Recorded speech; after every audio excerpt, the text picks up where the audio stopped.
আজকে আমার আলোচনার বিষয় ১ মাসের মধ্যে পুরুষাঙ্গ মোটা লম্বা হবে ৫ টি প্রাকৃতিক খাবার খেলে। দেশের এবং প্রবাসের ভাই-বোনদের প্রতি সালাম।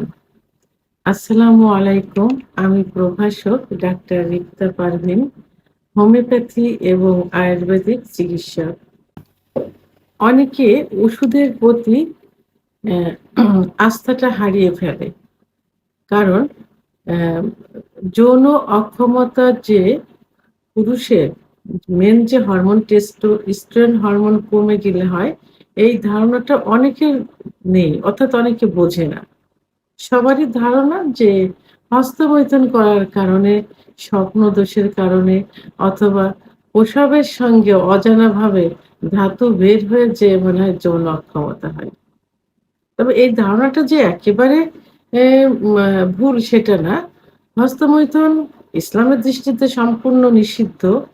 তারপরেও মাসে যদি ৩ থেকে ৪ বার করা যায় সেটা কিন্তু কোনো ক্ষতির মধ্যে আসে না। অর্থাৎ সেক্সুয়াল লাইফ এ সেভাবে প্রভাব ফেলে না। কিন্তু যখনই এটা নেশায় পরিণত হবে অর্থাৎ অভ্যাসে পরিণত হবে তখনই কিন্তু ক্ষতিকর। অর্থাৎ যেকোনো জিনিস অতিরিক্ত হয়ে গেলে সেটাই ক্ষতি। তো সেক্ষেত্রে দেখা যায় অতিরিক্ত হস্তমৈথুন, অতিরিক্ত বিছানায় ঘর্ষণ, অতিরিক্ত আম স্বপ্নদোষ, অতিরিক্ত যৌন মিলন ইত্যাদির কারণে কিন্তু যৌন অক্ষমতা আসে। তো এখানে পুরুষের লিঙ্গ নিয়ে যে আলোচনা করব সেটা হলো যে পুরুষের লিঙ্গ সাধারণত বড় হয় কখন? পুরুষের যৌবন শুরু হয় ১২ থেকে ১৩ বছর বয়সে। অর্থাৎ ১৩ থেকে ১৪ এরকমের মধ্যে। তা ১৪ থেকে ১৮ বছর বয়স পর্যন্ত লিঙ্গ বড় হয়। আর ১৮ থেকে ২৫ বছর বয়স পর্যন্ত লিঙ্গ মোটা হয়।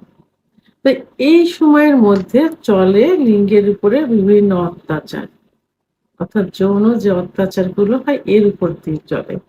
কারণ পুরুষের আ অল্প বয়সে যখন তাদের বীর্য তৈরি হয়নি, ঠিক সঙ্গদোষে হোক, বন্ধু-বান্ধবের সঙ্গে অর্থাৎ বাড়ির কাজের ছেলে, আ বাসায় যে পড়ায় একজন টিচার থাকে, পার্মানেন্ট যে টিচার অথবা সমবয়সী কারো যে কেউ থাকলে উম তো তাদের সঙ্গে মিশে তাদের কাছ থেকে যে যৌবনের শুরু হওয়ার আগে এক ধরনের লালা পানির মতো আসে। এখন লিঙ্গেতে হাত দিলে পানিটার সাথে একটু সুখ অনুভব হয়। এই সঙ্গদোষ এইগুলো তারা বুঝতে পারে। তখন থেকেই তাদের অভ্যাস হয়ে যায় হস্তমৈথুনের এবং খুব বেশি পরিমাণে হয়ে থাকে। আবার বিছনায় ঘর্ষণ দিয়ে বীর্যপাত করলে লিঙ্গের গোড়ায় অসংখ্য শিরা থাকে। সেই শিরাগুলো কি হয়? লুজ হয়ে যায় অনেক সময় আ ২-১ টা চিরেও যেতে পারে। কারণ ঘর্ষণের কারণে লিঙ্গের মাথাটা বালিশ, কোল বালিশে পড়ে। কিন্তু প্রেশার আসে কিন্তু লিঙ্গের গোড়ায়। যেমন একটা গাছে পেলা দিলে পড়ে যাচ্ছে গাছটা পেলা দিচ্ছে। তো ওই যে গাছের যেখানে পেলা দেওয়া ওখানে কিন্তু কিছু হবে না। যেখানে গুড়া থাকে, যে গুড়ার উপরে ভর দেওয়া থাকে সেখানের মাটি কিন্তু সরে যায়। তাহলে মা ঘর্ষণ দিয়ে বীর্যপাত করলে লিঙ্গের সবথেকে বেশি ক্ষতি যেটা একবারে বোঝা যায় না, ধীরে, ধীরে বোঝা যায়। আবার এখন সমকামিতা করে থাকে। তো সমকামিতা অতিরিক্ত স্বপ্নদোষ, অতিরিক্ত যৌন মিলন ইত্যাদির কারণে লিঙ্গের খর্বতা চলে আসে। লিঙ্গ আস্তে, আস্তে ছোট হয়ে যায়। মনে হয় কচ্ছপের মতো ভিতরে ঢুকে যাচ্ছে নিস্তেজ অবস্থায়। এবং যখন শক্ত হয় দেখা যায় মাঝখানে একটু অ্যা মানে ভাঁজ পড়ে যাচ্ছে। আবার উত্থান অবস্থায় থাকে ধনুকের মতো বাঁকা হয়ে যাচ্ছে। পেরোনিস ডিজিজ যেটাকে বলে। আবার আগামোটা, গোড়া চিকন ইত্যাদি। তো এগুলো যখন হয় তখন এরা বিভিন্ন ওষুধ খেতে থাকে গোপনে, গোপনে। অনেকে বিয়েও করতে চায় না, বিয়ে করেও না। তো এই যে পথে ঘাটে পাশে বসে থাকা যে কবিরাজ, হেকিমদের কাছ থেকে তৈরি করা হালুয়া, আ মা বিভিন্ন অন টাইম ট্যাবলেট, ক্যাপসুল, বিকল্প ধারা বিভিন্ন চিকিৎসা নিয়ে এগুলো বেশি ক্ষতি হয়ে যায়। তখন এর প্রতি তাদের একটা আস্থা, সে আস্থাটা হারিয়ে ফেলে। তখন তারা ন্যাচারাল কিছু খাবার খেতে চায়। ন্যাচারাল কিছু মেসেজ খুঁজতে থাকে। তো সেই ন্যাচারাল অ খাবারের মধ্যে সাধারণত দুধ, ডিম, খেজুর, কাজু বাদাম, মধু, অর্গানিক নারকেল তেল ইত্যাদি খাবারগুলো অহরহ খেয়ে থাকে এবং খেতে থাকে এভাবে।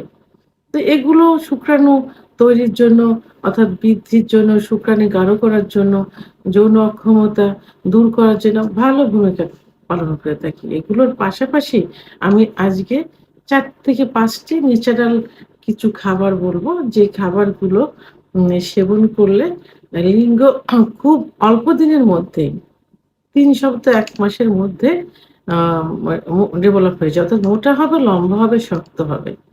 তার মধ্যে একটা পরিচিত যে এটা আসলে খাবার হিসাবে ধরা হয় না। এটা অনেকে জানেও না যে এটা খাবার। তো সেটা হলো ১ নম্বর ঝিনুক। আমরা ঝিনুক দেখে থাকি যে পুকুরে আ আ আশেপাশে কিন্তু ঝিনুক অনেক হয়ে থাকে। আবার এখন ঝিনুকের চাষও কিন্তু করে থাকে।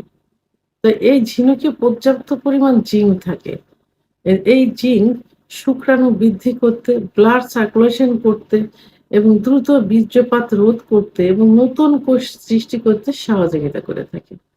তো এই মা আ মা ঝিনুক এখন কিন্তু ভালো, ভালো রেস্টুরেন্টে এবং ভালো, ভালো জায়গায় ঝিনুক কিন্তু আ খাবার হিসেবে খেয়ে থাকে। আবার অনেকে কিন্তু দেখবেন যে কাঁচাও খেয়ে থাকে, একটু মসলা-টসলা দিয়ে খেয়ে থাকে। তো এই ঝিনুকটা আপনারা প্রতিদিনের খাবারের তালিকায় মানে পার্সোনালি ফ্যামিলির অনেকে হয়তো এটা খাবে না। মানে এই রোগের জন্য, এইটার জন্য, এই যে সমস্যাটা হচ্ছে, এই সমস্যার জন্য আপনারা প্রতিদিন রান্না করেও খেতে পারেন অথবা কাঁচাও খেতে পারেন। কিছুদিন খেলে দেখবেন যে এই লিঙ্গ মোটা এবং শক্ত হয়ে যাবে, বড় হয়ে যাবে। ২ নাম্বার যেটা সেটা হলো অ্যাসপারাগাস। অ্যাসপারাগাসে পর্যাপ্ত পরিমাণ ভিটামিন থাকে এবং খনিজ লবণ থাকে। ফলিক অ্যাসিড, পটাশিয়াম, ম্যাগনেসিয়াম আ পর্যাপ্ত পরিমাণ থাকে, যেটা শুক্রাণু বৃদ্ধি করতে সহযোগিতা করে থাকে, ব্লাড সার্কুলেশন বৃদ্ধি করে এবং আ আ নতুন কোষ, লিঙ্গের নতুন কোষ তৈরি করে থাকে। লিঙ্গ শক্ত করে, মোটা করে। তো এই অ্যাসপারাগাস এভাবে যদি খাওয়া যায় তাহলে লিঙ্গ খুব অল্প দিনের ভিতরে কি হবে? মোটা হবে, শক্ত হবে, লম্বা হবে। ৩ নাম্বার যে খাবার সেটা হলো আ কলিজা। কলিজা কিন্তু খুব পরিচিত একটা খাবার এবং অনেকের কিন্তু খুব প্রিয় খাবার। যখন মাংস কিনতে যাই বাজারে, খাসির মাংস, গরুর মাংস, তখন মাংসের সঙ্গে কিন্তু সবাই একটু কলিজা নেয়। আবার অনেকে কি করে ওই শুধু কলিজাও কিনে খেয়ে থাকে। তবে হ্যাঁ, অবশ্যই এটা সংরক্ষিতভাবে যেটা থাকে সেটা খাওয়া যাবে না। এটাতে ক্ষতির পরিমাণ কিন্তু বেশি হবে। কারণ আ বিভিন্ন আ নতুন, নতুন বিভিন্ন রোগও তৈরি করবে। কলিজায় ভিটামিন এ থাকে পর্যাপ্ত পরিমাণে। মা আ অর্থাৎ কলিজাতে জিঙ্ক থাকে। আর এই কলিজাতে কিন্তু ব্লাডটা তৈরি হয় কিন্তু। তো এই কলিজা আ যদি এই খাবারের তালিকায় নিয়মিত একটু রাখা হয়, অ্যা তাহলে খুব দ্রুতই শুক্রাণু বৃদ্ধি পেয়ে যাবে। যৌন ক্ষমতা বৃদ্ধি পেয়ে যাবে, দ্রুত বীর্যপাত রোধ করবে, উত্থানজনিত সমস্যার সমাধান করবে। অর্থাৎ ব্লাড সার্কুলেশনটা বেড়ে যাবে। নতুন কোষ তৈরি করবে। এজন্য টাটকা ওই সংরক্ষণ করে যেগুলো রেখেছে এগুলো না খেয়ে টাটকা কলিজা খেতে হবে। অর্থাৎ এটা আ খাসির, গরুর এই জাতীয় কলিজায় সবথেকে বেশি উপকার আসবে। আরেকটি অ্যা প্রধান খাবার, এই খাবারটি সম্পর্কে সবাই কিন্তু একটু কম বেশি ধারণা আছে এবং অনেকের প্রিয় খাবার। গ্রামে কিন্তু এই খাবারটা বেশি হয়ে থাকে। কারণ মাঠে এর চাষটা হয়ে থাকে বেশি। সেটা হলো মিষ্টি আলু। আমরা সাধারণত গোল আলু খাই। গোল, গোল যে আলু, আরেকটা আলু আছে মিষ্টি লম্বা যেটা লাল হয়ে থাকে, সাদাও হয়ে থাকে। তো এই আলুতে পর্যাপ্ত পরিমাণে ভিটামিন এ থাকে। তো এই আলু অনেকে পুড়িয়েও খেয়ে থাকে, আবার অনেকে সেদ্ধ করে খেয়ে থাকে। যেভাবে খেয়ে থাকেন না কেন সিজনালি সময় যদি এই আলুটা খাওয়া যায়, একটু নিয়মিত খাওয়া যায়, তাহলে কি হবে? লিঙ্গের ব্লাড সার্কুলেশনটা বৃদ্ধি পাবে, নতুন কোষ তৈরি হবে, লিঙ্গ শক্ত হবে এবং মোটা হবে। ৫ নাম্বার সর্বশেষ যে খাবারটি বলব এটা হলো জয়ফল। জয়ফল কিন্তু খুব ভালো একটা খাবার। আ এখন অনেক এম আ ইস মা যে লিঙ্গের মেসেজের জন্য ওয়েল এবং অনেক অয়েনমেন্ট বের হয়েছে, যেটা তৈরির একটা প্রধান উপাদান কিন্তু জয়ফল।